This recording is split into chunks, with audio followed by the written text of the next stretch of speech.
Assalamualaikum warahmatullahi wabarakatuh. Selamat pagi semuanya, salam sehat dan ayo kita selalu jaga kesehatan. Karena di era seperti ini kesehatan menjadi yang terpenting bagi kita semua sehingga aktivitas ekonomi bisa berjalan dengan baik. Teman-teman dari Brawijaya selaku tim penyusun pemetaan, teman-teman dari Komite Ekonomi Kreatif, teman-teman dari perangkat daerah, teman-teman dari komunitas, sebelumnya kami ucapkan terima kasih atas kehadiran jenengan di sini. Tentunya peran jenengan di sini sangat luar biasa. Tolong mari kita aktifasi bersama. Kenapa? Karena dalam konteks pemetaan ini nanti dalam rangka sebagai bahan penyusunan roadmap ekonomi kreatif tahun 2003 sampai tahun 2027, di mana menindaklanjuti roadmap yang terdahulu berakhir tahun 2022.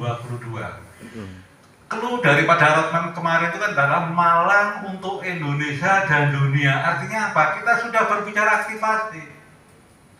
Dari 17 subsektor ekonomi kreatif, ayo kita aktivasi.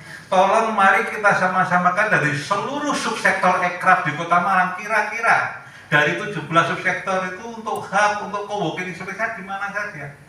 Sehingga pada saatnya nanti di akhir tahun perencanaan di tahun 2027 sudah kita bisa pastikan bahwa di seluruh pojok Kota Malang itu sudah ada indikasi yang namanya ekonomi kreatif dari 17 subsektor ekraf. Tentunya dalam konteks ini Kota Malang kemarin juga mendapat penghargaan sebagai salah satu kota ekonomi kreatif untuk subsektor aplikasi dan game. Artinya apa? Dalam konteks subsektor aplikasi dan game, karena sebagai subsektor prioritas yang ditetapkan oleh pemerintah pusat, artinya punya tanggung jawab bagaimana menggandeng ke subsektor yang lainnya. Sehingga dalam konteks ini kami berharap teman-teman yang hadir pada hari ini tentunya sudah melakukan aktivasi masing-masing subsektornya, ekosistemnya kayak apa, kolaborasinya kayak apa, nilai tambahnya kayak apa, pembibitan talentnya kayak apa. Perlu teman-teman pahami bersama. Tentunya dalam konteks talent itu kan ada pembibitan, ya Pak. Jadi konteks ekonomi kreatif itu kata kuncinya batasannya adalah ada sesuatu kegiatan, aktivitas yang memang dapat meningkatkan nilai tambah secara ekonomi.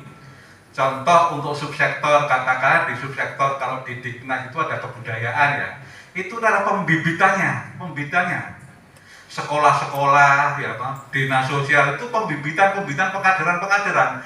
Pada saat di situ ada yang unggul, ada nilai tambah, maka itu akan diampul lebih lanjut, baik itu dinas di Porapar atau Kopinda. Tentunya yang mengampu nilai tambah membrandingnya, bagaimana meningkatkan kualitasnya sehingga ada nilai tambah ekonomi, maka perlu kolaborasi. Tolong ini catatan kita semua bersama. Tidak ada satu kegiatan pun tanpa kolaborasi. Ojo nafsi dewe-dewe. Begitu juga untuk subsektor, begitu juga untuk dinas. Tolong konteks contoh saya tadi, kebudayaan membina pada saat ada yang nilai unggul terkait irisan subsektor ekonomi kreatif, maka bermitralah dengan Porapar, bermitralah dengan Kopinda dan selanjutnya. Karena ke depan saya berpikir bahwa dalam konteks pemberdayaan pun, untuk pemberdayaan level awal, saya nggak ngomong ekonomi kreatif ya, pemberdayaan level awal itu nanti akan diampu melalui kelurahan dan dinas sosial dan dinas yang lainnya yang belum tentu dalam konteks ini tidak berkaitan langsung tapi konteks mengawalinya.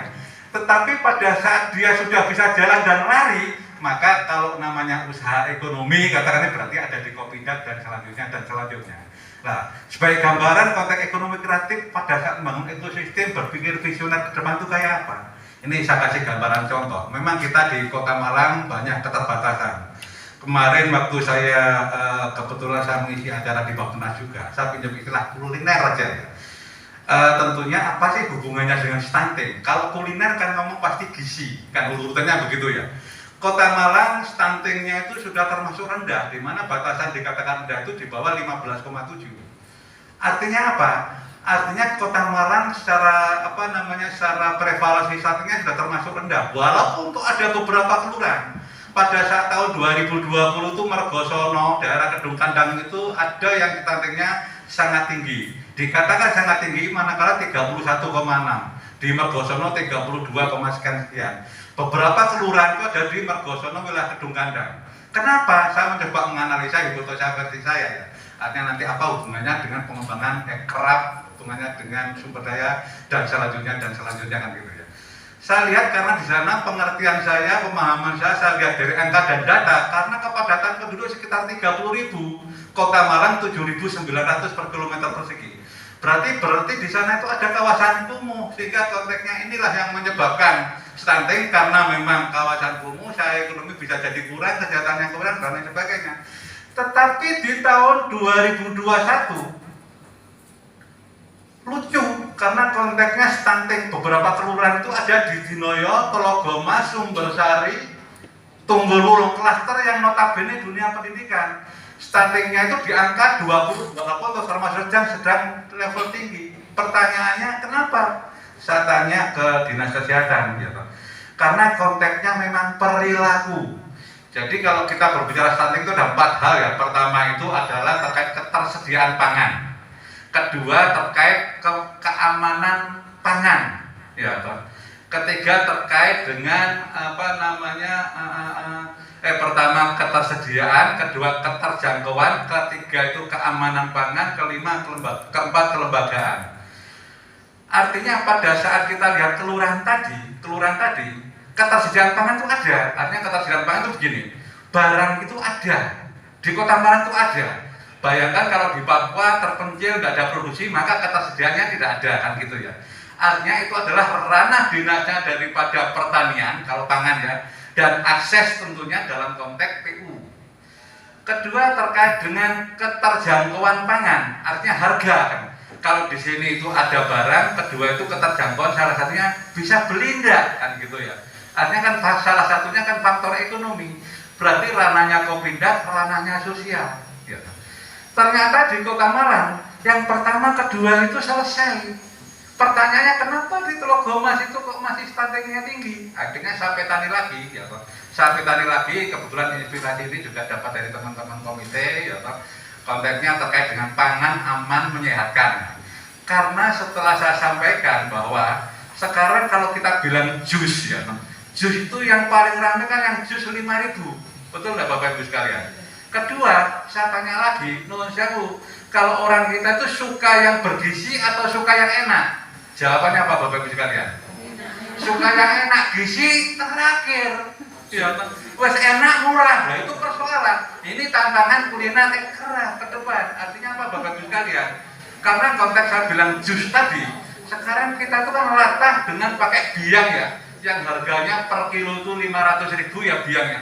Menjadilah red velvet, menjadilah avocado, menjadikan yang lain. Tapi apa? Ini merusak generasi bangsa kita. Maka peran-peran pengembangan bagaimana ke depan tentunya kita